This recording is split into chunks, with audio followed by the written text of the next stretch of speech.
শূন্য থেকে 1300 সাবস্ক্রাইবার্স আমি কীভাবে কমপ্লিট করলাম। মূলত আজকের এই ভিডিও থেকে কিন্তু আপনারা প্রত্যেকটা বিষয় স্টেপ বাই স্টেপ জানতে পারবেন। মূলত এই যে 0 থেকে 1300 সাবস্ক্রাইবার্স যখন আমার কমপ্লিট হয়, তখন কিন্তু আমার ওই ফিল্ডটা কাজ করে নাই। ফিল্ড মানে হলো যখন একজন নতুন ইউটিউবে আসে, ফার্স্ট টাইম, আগে কখনো কাজ করে নাই, ফার্স্ট টাইম ইউটিউবে আসে, তারপর যখন অর্গানিক্যালি তার চ্যানেলটা গ্রো হয়, তারপর যখন 1000 সাবস্ক্রাইবার কমপ্লিট হয়, তো 1000 সাবস্ক্রাইবার কমপ্লিট হওয়ার পর যে ফিল্ডটা আসে, ওই ফিল্ডটা কিন্তু আমার ছিল না। এখন আপনার প্রশ্ন থাকতে পারে, আপনার তো নতুন ইউটিউবার, তাহলে আপনার ওই ফিল্ডটা কেন আসে নাই? মূলত দেখুন, হয়তো বা আপনার দৃষ্টিতে আমি একজন নতুন ইউটিউবার, গত 2 বছর ধরে কিন্তু আমি ইউটিউবে কাজ করতেছি। এটা আমার থার্ড চ্যানেল, মানে 3 নাম্বার। তো আমার ফার্স্ট চ্যানেলে কিন্তু 13,000-এর মতো সাবস্ক্রাইবার্স, তার পাশাপাশি আমার অন্য একটা চ্যানেলে কিন্তু 1 লক্ষের ওপর সাবস্ক্রাইবার্স। তো সেই জন্য যখন আমার এই চ্যানেল 1300 সাবস্ক্রাইবার কমপ্লিট হয়, ওই ফিল্ডটা কিন্তু আমার আসা নাই। ওকে, তার কারণ হলো এই ফিল্ডটা কিন্তু আমি আগেই নিয়ে ফেলছি, যার কারণে কিন্তু এখন আর ওই ফিল্ডটা হয় না। ওকে, বুঝাইতে পারছি এই বিষয়টা? এখন কিন্তু আপনার প্রশ্ন থাকতে পারে, তাহলে এই ভিডিওটা বানানোর কারণটা কি? মূলত এই ভিডিওটা বানানোর একটাই কারণ, তা হলো যারা কিনা ইউটিউবে নতুন করে জয়েন করবে, মিনস যারা আগে ইউটিউবে কাজ করে নাই, ইউটিউব সম্পর্কে তাদের কোনো নলেজ নাই, ইউটিউবে আসছে নতুন করে কাজ করতে, মূলত তাদের জন্য কিন্তু আজকের এই ভিডিওটা। যারা ইউটিউবে নতুন আসবে তারা কিন্তু এক্স্যাক্টলি জানে না একটা ইউটিউব চ্যানেলে সাবস্ক্রাইবারের মাইলস্টোন কীভাবে কমপ্লিট করতে হয়। মূলত যখন একজন নতুন ক্রিয়েটর ইউটিউবে আসে, সর্বপ্রথম কিন্তু সেই চ্যানেলের, সেই ক্রিয়েটরের একটা সাবস্ক্রাইবার কমপ্লিট হয়, তারপর কিন্তু 10টা হয়, তারপরে 50টা হয়, তারপরে 100টা হয়, তারপরে 500টা হয়, তারপরে 1000 হয়, তারপরে এইভাবে করে কিন্তু মাইলস্টোনগুলো কমপ্লিট হয়। যখন একজন নতুন ক্রিয়েটরের একটা সাবস্ক্রাইবার কমপ্লিট হয়, অথবা 10টা হয়, অথবা 50টা, অথবা 100টা হয়, এগুলো কিন্তু এমনি এমনি কমপ্লিট হয় না, এগুলোকে করতে হয়। তো মূলত আজকের এই ভিডিওটা কিন্তু তাদের জন্য, কীভাবে আপনার এই সাবস্ক্রাইবার মাইলস্টোনগুলো কমপ্লিট করবেন। দেখুন, বর্তমান ইউটিউব এমন একটা জায়গায় চলে আসছে, এখানে কম্পিটিশনের কম নাই, মানে প্রচুর পরিমাণে কম্পিটিশন। এই কম্পিটিশনে টিকে থাকতে হলে কিন্তু আপনাকে সর্বপ্রথম ইউটিউবে আসার আগে 2টা জিনিস মাথায় রাখতে হবে। ফার্স্ট হলো কোয়ান্টিটি, সেকেন্ড হলো কোয়ালিটি। যদি আপনি 2টা বিষয়কে মাথায় রেখে ইউটিউবে আসেন, তাহলে কিন্তু খুব কম সময়ের ভিতরে ইউটিউবে কিছু করা সম্ভব। Quality plus quantity. সর্বপ্রথম আমরা জানি কোয়ান্টিটি কী। কোয়ান্টিটির বাংলা অর্থ হলো সংখ্যা, মানে আপনি প্রতিদিন কয়টা ভিডিও আপলোড করতে পারবেন, অথবা সপ্তাহ অথবা মাসে। দেখুন, যেহেতু বর্তমান সময়ে ইউটিউবে কম্পিটিশন, এখানে কিন্তু কোয়ান্টিটির দিকে আপনাকে খুব ভালোভাবে দেখতে হবে। যত পরিমাণে বেশি ভিডিও আপনি আপলোড করতে পারবেন, তত কম সময়ের ভিতরে কিন্তু আপনার ভিডিওগুলোতে, মিনস আপনার চ্যানেলের যে ভিউয়ার্সের সংখ্যা, সেটা কিন্তু বাড়বে। এখন এটা কীভাবে? দেখুন, যখন একটা চ্যানেলে মোটামুটি 1 থেকে 150 অথবা 200 ভিডিও সার্চ ইঞ্জিনের উপর আপনি ক্রিয়েট করবেন, তাহলে কিন্তু সেইখান থেকে কোনো না কোনো ভিডিও অবশ্যই আপনার সার্চ লিস্টে কাজ করবে। আমি আপনাকে এই বিষয়টা আরেকটু সহজ করে বোঝানোর চেষ্টা করি, যাতে করে আপনার বুঝতে সুবিধা হয়। মনে করেন আজকে আপনি একটা ইউটিউব চ্যানেল ক্রিয়েট করলেন। আজকে থেকে শুরু করে আগামী 1 বছরের ভিতরে, মানে 365 দিনের ভিতরে আপনি 200 ভিডিও আপনি আপলোড করলেন আপনার ইউটিউব চ্যানেলে। আর যে 200 ভিডিও আপনি আপলোড করছেন, ওই ভিডিওগুলো সার্চেবল, মানে প্রত্যেকটা ভিডিও সার্চেবল টপিকের উপরে। For example, how to create YouTube channel, how to upload YouTube video, how to create a Facebook page, how to create a thumbnail, how to create a banner. মূলত এগুলাকে বলা হয় searchable topic.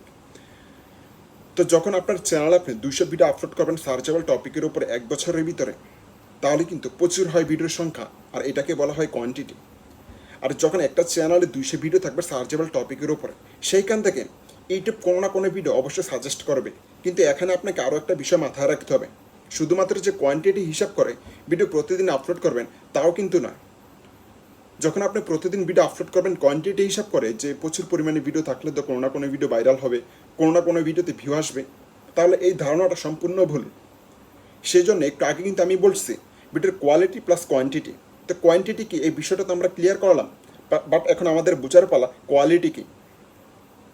বর্তমান সময়ে যারা ইউটিউবে আসে, তারা মনে করে কোয়ালিটি হচ্ছে ডিএসএলআর ক্যামেরা দিয়ে ভিডিও শ্যুট করতে হবে, নামি দামি মাইক্রোফোন নিতে হবে, তাহলে ভিডিওতে কোয়ালিটি থাকবে, অথবা সেটাকে কোয়ালিটি বলা হয়। মূলত বিষয়টা এইরকম নয়।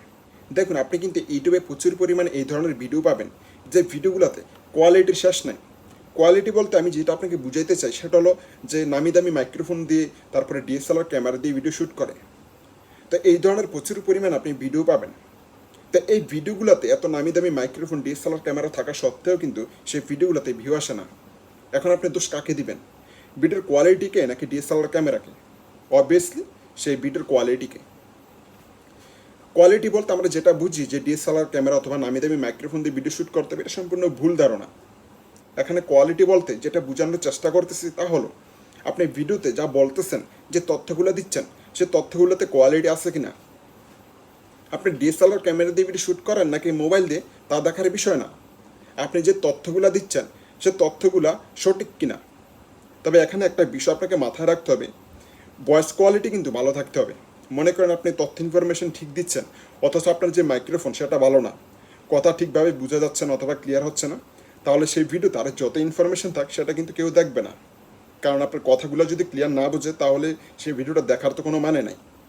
এই যে এটা কিন্তু বয়া এমন, আমার সামনে যে মাইক্রোফোন দেখতে পাচ্ছেন, তো এই যে বয়া এমন, এটা কিন্তু আমি 900 টাকা দিয়ে কিনছি, কিন্তু আমি এটাকে এমনভাবে মোটিভেট করছি মনে হচ্ছে একটু প্রফেশনাল। বাট নিজের ক্রিয়েটিভিটি যদি থাকে তাহলে কিন্তু প্রত্যেকটা জিনিসে পসিবল যেটা ইম্পসিবল মনে হয়। তো মূলত এখানে কোয়ান্টিটি প্লাস কোয়ালিটি এই দুইটা জিনিসকে প্রাধান্য দেওয়ার কারণে কিন্তু আজকে 0 থেকে যে 1300 সাবস্ক্রাইবার্সের মাইলস্টোন, এটা কিন্তু খুব সহজে আমি কমপ্লিট করতে পারছি। মূলত ইউটিউবে সাকসেস হওয়ার জন্য কিন্তু বেশি কিছু লাগে না।